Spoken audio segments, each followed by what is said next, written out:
Salut à tous, la team Well, Tom M Show pour Lyon Fan TV. Très heureux les guns de vous retrouver pour une nouvelle vidéo. J'espère que vous allez bien.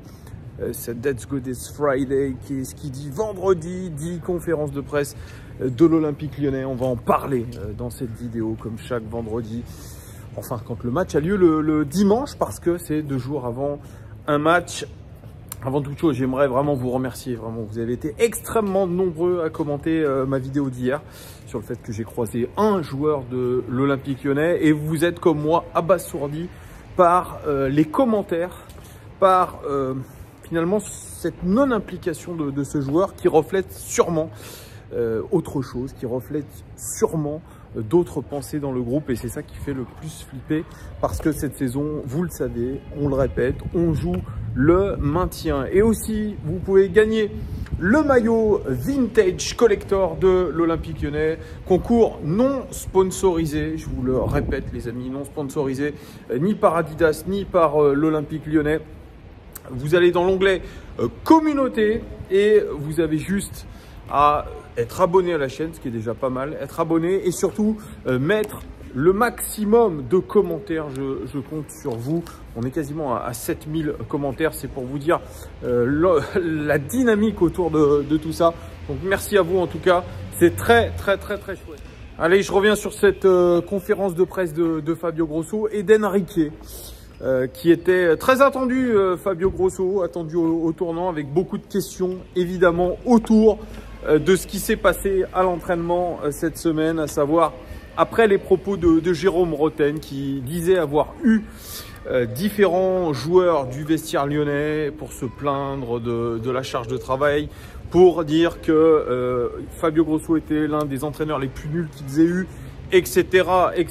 Fabio Grosso est sorti de ses gonds, a convoqué ses joueurs à chercher l'atto, personne ne s'est désigné, les a renvoyés chez eux se faire cuire un œuf en étant très énervé. Et surtout, cette situation et ce qui s'est passé, probablement que ça l'a encore plus fragilisé. Moi, je vous le dis depuis un mois, depuis qu'il est arrivé, il ne passera pas le mois d'octobre. On y est, puisque selon les informations du Progrès, il n'aurait que 2 matchs pour se redresser, à savoir Marseille et Metz.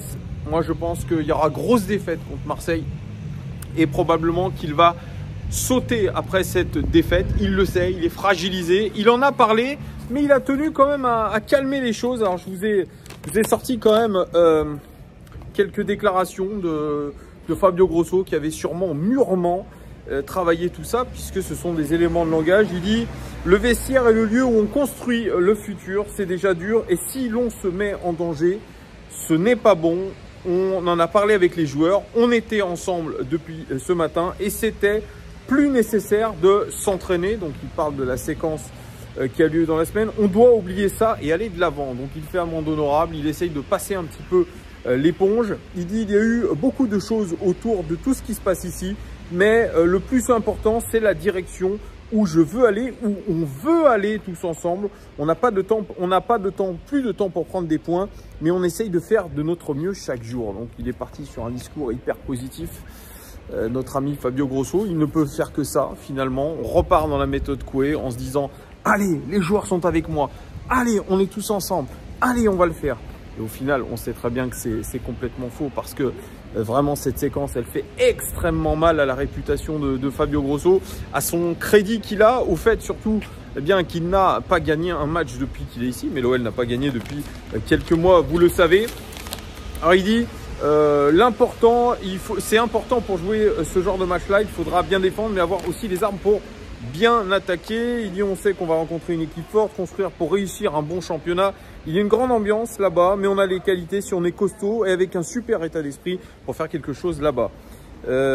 Et quand on parle un petit peu de lui, quel est son état d'esprit actuellement? Il dit ses valeurs en tant qu'entraîneur. Il parle de passion, loyauté, cohérence et crédibilité. Et ça, les gens qui travaillent tout le temps avec moi peuvent le dire. Oui, parce que il se sent vraiment atteint dans sa crédibilité d'entraîneur, dans sa crédibilité auprès des joueurs. Et malheureusement, cette séquence, elle va peser très lourd dans les têtes. Moi, j'imagine pas du tout que les joueurs, même si Enrique dit l'inverse, qu'ils sont derrière l'entraîneur, Je n'y crois pas un seul instant. Déjà, ils étaient apparemment derrière Laurent Blanc, à fond derrière Laurent Blanc, et au final, il n'y a pas un match qui a été gagné. Alors imaginez, avec l'ambiance autour de Fabio Grosso, la défiance finalement d'un groupe envers son entraîneur, la défiance aussi de l'entraîneur envers ses joueurs. Ça ressemble vraiment à un sacré mensonge, et surtout au fait que Fabio Grosso est très, je dirais, un petit peu abasourdi par ce qu'il s'est passé. Il n'a pas voulu commenter les propos notamment de John Textor. Ça, il ne le fait pas depuis le début, à la différence de Laurent Blanc qui commentait systématiquement les paroles de John Textor. Lui se contente à chaque fois de dire qu'il a une bonne relation avec le président et qu'il lui laisse dire les choses qu'il veut. En tout cas, c'est un Fabio Grosso, voilà. Moi, j'ai trouvé, je regarde beaucoup le body language, regard fermé, attitude crispée, où il a essayé vraiment d'atténuer les choses. Et ce qui n'est pas dit dans ces déclarations-là, c'est qu'il a donné un mot. Il a dit « Moi, je suis encore plus déterminé qu'avant ». Le problème, c'est que lui a l'air d'être déterminé, ou en tout cas, c'est ce qu'il essaie de faire comprendre, mais ses joueurs ne le sont pas. Et en tout cas, il a du mal à transmettre cette détermination aux joueurs. Et moi, c'est ce qui me déplaît encore plus. Alors bien sûr, j'ai dit dans la semaine, après tout ce que j'avais dit contre Fabio Grosso, que j'avais dit que c'était pas l'homme de la situation, je le pense encore aujourd'hui, ce n'est pas l'entraîneur qu'il faut, il est trop jeune, il arrive dans une mauvaise situation, il n'arrive pas à mettre en place des choses, il teste plein de choses et pour l'instant la greffe ne prend pas, il y a la défiance de ses joueurs, à sa décharge, moi j'avais dit, qu'est-ce que c'est que ce groupe de branleurs qui en ont rien à foutre, qui sont dans une sorte de confort. Quand on se demandait, est-ce que les joueurs se rendent compte de la situation, j'ai pas l'impression, parce que Hugo Guimet, très bien informé Hugo Guimet, qui disait, ce qui a surpris les joueurs, c'est que Fabio Grosso change les horaires des entraînements, ou alors fasse des entraînements inopinés la veille au soir pour le matin même, ce qui pourrait déranger certains, parce qu'ils n'auraient apparemment même plus le temps de voir leurs femmes. Alors c'est pour vous dire, la priorité, alors je veux bien que ce soit la famille, les enfants, il n'y a pas de souci, mais il y a un métier où vous êtes payé pour l'ensemble à peu près en moyenne quelque chose comme 300 000 euros, 200 000 euros, 400 000 pour certains, 500 000 pour d'autres, et rechigner à la tâche alors que vous êtes dernier du championnat, c'est tout simplement inadmissible. Et je vous mets de côté, comme ceux que j'ai rencontrés hier, les mecs qui disent « It's not my problem », ce n'est pas leur problème. Mais écoutez, vous avez un sacré micmac d'un groupe qui est complètement à l'arrêt complet. Donc vous avez beau essayer de mettre des choses en place, essayer d'être plus, je dirais, rigoureux, d'être peut-être plutôt plus militaire, essayer de faire un électrochoc, eh bien tout ça ne marche pas. Donc Fabio Grosso aujourd'hui il se trouve face à un mur, et on a des joueurs comme Enrique qui viennent, super, alors Enrique, génial. J'en discutais un petit peu avec Giuliano qui m'a envoyé un message en me disant « Oh là là, qu'est-ce que j'aime bien ce Enrique sur le terrain, déjà il se donne, dans ses interviews, il montre qu'il aime le club, etc. » Et moi, j'étais pas du tout d'accord avec lui. Et je vais vous dire pourquoi. Alors Enrique, super, la banane, super, le mec bien intégré, il parle bien français, ça c'est quelque chose de très important et quelque chose à notifier. C'est un mec qui a été ramené par Juninho, c'est sûr que j'ai toujours dit que c'était le bon camarade, le bon coéquipier, le type à qui tu peux mettre une tape dans le dos, le mec qui ramasse les plots à la fin de l'entraînement, le mec à qui tu lui dis bah écoute mec, tu joueras pas de la saison, peut-être de temps en temps, mais sois prêt. Le mec est super content parce que ben voilà, il a l'opportunité de gagner bien sa vie. Alors c'est peut-être pas le plus gros salaire du club, mais il doit toucher quelque chose comme 80 000 balles, 90 000 balles, c'est déjà énorme. Il se trouve dans une belle ville, il est bien installé, et quand on lui dit bah alors quel est ton ressenti à l'OL, il dit le mec écoutez-moi bien, on est dernier du championnat et on est catastrophique depuis qu'il est arrivé, je vis un rêve à l'Olympique Lyonnais, je vis un rêve. Donc ça déjà c'est une immense connerie, parce que le mec qui me dit je vis un immense rêve alors qu'on est dernier du championnat, c'est un mec qui n'est pas dans la réalité. Donc ça traduit encore une fois de plus le déni dans lequel les joueurs sont, et surtout sont confortés officiellement par leur président qui dit que non, on ne va pas descendre. Voilà, ce sont les paroles de Enrique qui raconte tout à fait n'importe quoi en disant « Oh ben oui, mon contrat il finit en 2024, on n'est toujours pas venu me voir pour le prolonger.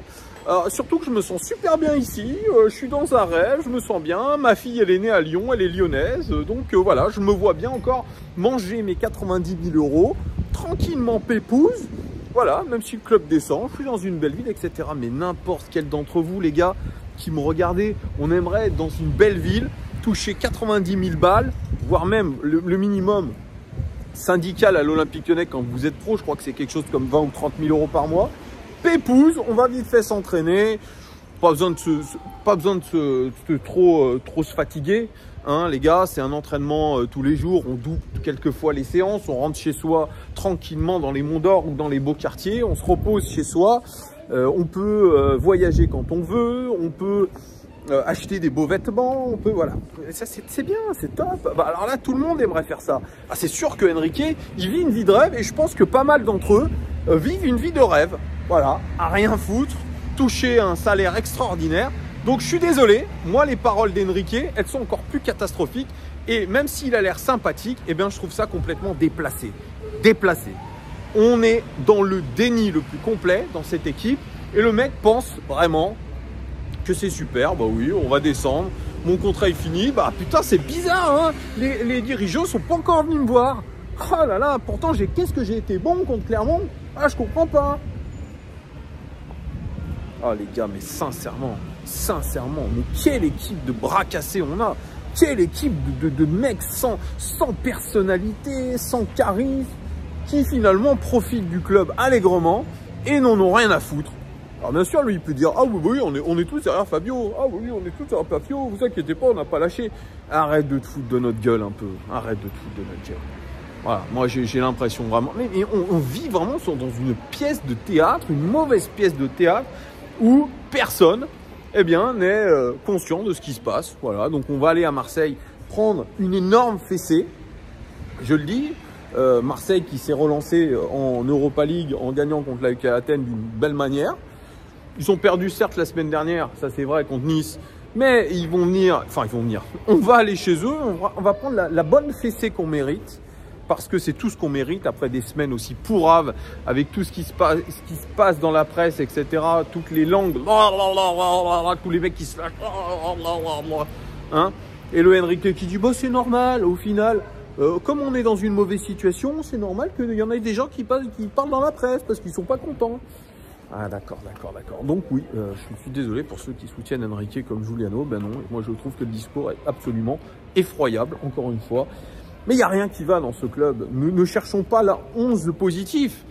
Et quand on dit « Ah mais Fabio, vous devez être content parce que malgré la situation du club, le stade est plein, les supporters sont derrière vous. » Eh bien c'est ça qui est encore pire parce qu'il y a eu une négociation avec les groupes de supporters pour que ça, évidemment, pour que ça soutienne le club jusqu'à la fin de la saison. Eh bien excusez-moi, c'est absolument cata aussi parce qu'il n'y a pas de révolution. Silence, le club coule. Et les supporters sont d'accord. Bah, écoutez, ici, moi, je suis supporter, vous êtes supporter, mais on n'est pas d'accord avec ça. Et il faut qu'on le dise aussi. Voilà ce que je pouvais vous dire. Dites-moi en commentaire si vous êtes d'accord avec moi. On se retrouve évidemment pour Lyon Live TV. Ça sera dimanche. Peut-être que je vous referai une vidéo d'ici là s'il y a de l'information. Et je vous dis à très vite, les gars. Ciao!